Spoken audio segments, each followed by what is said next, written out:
Opposition हुकूमत दुश्मनी में अंधी हो गई। नून लीग ने पाकिस्तान का कौमी वकार तक दांव पर लगा दिया। अयाज सादिक के गुज़िश्ता रोज कौमी असम्बली में भारतीय पायलट अभिनंदन से मुतालिक बयान पर इंडियन मीडिया में शादियाने बज उठे। पाकिस्तान मुखालिफ जहरीले प्रोपेगेंडे का मौका हाथ आ गया। भारतीय जंगी तैयारा गिराकर पायलट को गिरफ्तार किया। भारत को आलमी सतह पर रुसवाई का सामना करना पड़ा। पाकिस्तान ने एक पायलट अरेस्ट किया, उसने फोटो दिखा दी। आप कह रहे हैं 300 मार के आए, एक फोटो तो दिखा देते। लेकिन अयाज सादिक के गैर जिम्मेदाराना बयान ने पाकिस्तान के बयानिए को तहोबाला कर डाला। शाह महमूद साहब ने कहा क्योंकि 9 बजे रात को हिंदुस्तान पाकिस्तान पे अटैक कर रहा है। कोई हिंदुस्तान ने अटैक नहीं करना था, कुछ नहीं होना था, सिर्फ घुटने टेक के अभिनंदन को वापस भेजना था। अयाज सादिक के गैर जिम्मेदाराना बयान पर भारतीय मीडिया शादियाने बजाने लगा। Was a statement made on the floor of Pakistan's National Assembly where Ayaz Sadiq, Pakistan Muslim League Nawaz, said Pakistan's Foreign Minister Shah Mahmood Qureshi was shaking.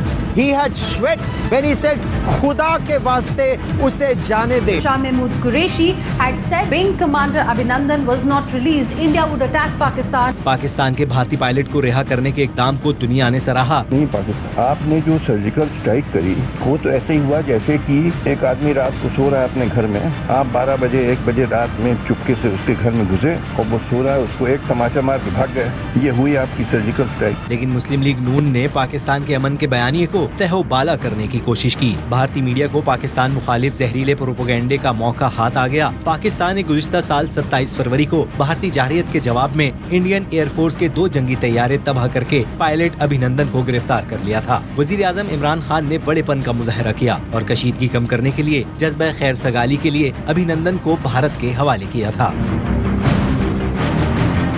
भारतीय मीडिया ने अपने पायलट अभिनंदन से मुतालिक मेरा बयान तोड़ मरोड़ कर पेश किया। नून लीग के रहनुमा अयाज सादिक ने गुज़िश्ता रोज़ पार्लियामेंट में अपने बयान से मुतालिक वजाहत कर दी। कहते हैं अभिनंदन के जहाज़ को गिराना पाकिस्तान की फतह थी, वो मिठाई बांटने नहीं आया था। मैंने कल statement floor of the house पे दी। मैं इंडियन मीडिया, इंडियन टेलीविज़न और जो ट्वीट्स आ रहे हैं दे आर टोटली कॉन्ट्ररी। जो मैंने बात की ये मिस रिपोर्ट हो रहे हैं, मिस कोट किया जा रहा है। अभिनंदन जब पाकिस्तान आए थे तो अभिनंदन को मिठाई बांटने नहीं आए थे, उन्होंने पाकिस्तान पे हमला किया था और पाकिस्तान की फतह हुई थी जब अभिनंदन का जहाज़ पाकिस्तान ने गिराया था।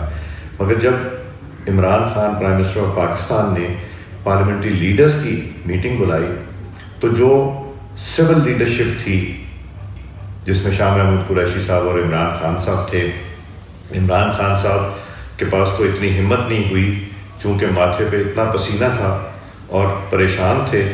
किसके कहने पे ये कर रहे थे, क्या प्रेशर था उनके ऊपर, वो उन्होंने हमसे शेयर नहीं किया चूँकि वो मीटिंग में नहीं तशरीफ़ लाए। और शाह महमूद कुरैशी साहब ने आके ये कहा कि हम उनको वापस करना चाह रहे हैं, नेशनल इंटरेस्ट की खातिर हमने ये किया। सिविल लीडरशिप का ये फैसला था और इस फैसले के बाद जिससे हम एग्री नहीं करते थे, कोई जल्दी नहीं थी अभिनंदन को देने की, आप ज़रा सा इंतज़ार कर लेते, मगर वीकनेस सिविल लीडरशिप की इसमें नज़र आई। अपने लीडर की करप्शन बचाने के लिए अयाज सादिक ने झूठ बोला जिसको भारतीय मीडिया ने पकड़ लिया। मामले खुसूसी डॉक्टर शहबाज गिल कहते हैं वजीर आजम इमरान खान अमन चाहते थे इसलिए ये फैसला किया। चाहिए आज सादिक को किस हद तक गिर गए हैं। अपने लीडर की करप्शन के 4 टकों को बचाने के लिए इन्होंने एक झूठ बोल दिया। अपने चंद करप्शन के टकों के ऊपर अपनी मुल्की सालमियत के ऊपर भी वो हमलावर हो गए कि इंडियन मीडिया उसको पिक कर रहा है। यही बीजेपी की गवर्नमेंट चाहती थी कि प्राइम मिनिस्टर इमरान खान हमेशा पीस के सफीर हैं। उनकी ये एक अमन की काविश थी कि दोनों मुल्कों के दरमियान जो कि न्यूक्लियर पावर्स हैं जंग ना हो। लेकिन इसका मतलब हरगिज नहीं कि पाकिस्तान कोई प्रेशर फील कर रहा था। इस हद तक मैंने कभी पाकिस्तान की अपोजिशन को गिरते नहीं देखा। ये नवाज शरीफ की और पीएम सफदर की सोबत का नतीजा है। जुबैर साहब ने रात टेलीविजन के ऊपर कह दिया कि हाँ जी हम जलसे और जुलूस की इजाजत लेने गए थे, जनरल साहब ने इजाजत नहीं दी तो अब वही जनरल साहब बुरे हो गए। मुल्क के दुश्मन क्यों हो गए? 36 साल पहले जनरल बाजवा साहब मिले थे किसी जगह पर, किसी ग्राउंड में हैंडशेक किया था, तो ये झूठ बोल रहे टीवी पे कि इनके जाती रिलेशनशिप थे। ये सिर्फ और सिर्फ एनआरओ लेने गए थे, वो नहीं मिला तो आप देख लें ये बौले हो गए सारे के सारे कि ये ना सिर्फ मुल्क का जो सलामती का नैरेटिव है उसको तबाह कर रहे हैं, पाकिस्तान की साख इंटरनेशनली तबाह कर रहे हैं। आप हुकूमत और पीटीआई पर तनकीद करें, रियासत पर नहीं। हमने भारत को घुस कर मारा। और अयाज सादिक ने कहा कि कि हमारी टांगें कांप रही थी।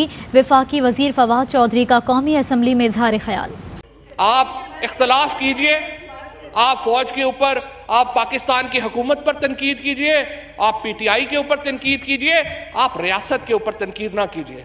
अयाज सादिक साहब ने कल यहां पर बात की, कह रहे थे, पहली बात तो यह है, मुझे तो समझ नहीं आती, अगर आप एक रियासत की एक एक्टिविटी में आपको इज्जत दी गई, आपको शामिल किया गया, आप असम्बली के फ्लोर के ऊपर आप बातें कर रहे हैं और फिर झूठ इतने एतमाद से बोल रहे हैं कि झूठा शख्स भी क्या बात करेगा।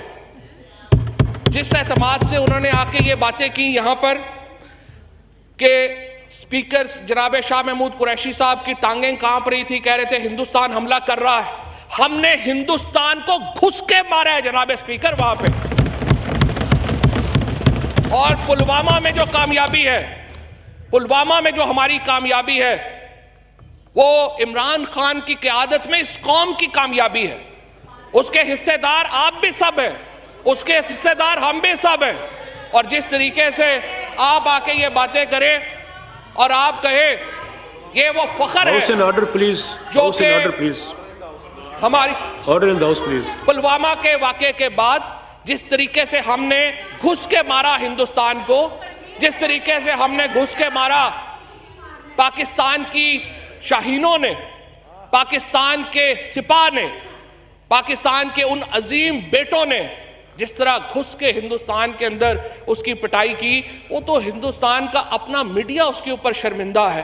हिंदुस्तान के अपने जो सियासी क़यादत है वो उसके ऊपर शर्मिंदा है। और आप कह रहे हैं कि हमारे टांगें कांप रही थी। कुछ ख्वाजा साहब से एक लाइन मुस्तार लेते हुए कि कुछ शर्म होती है, हया होती है।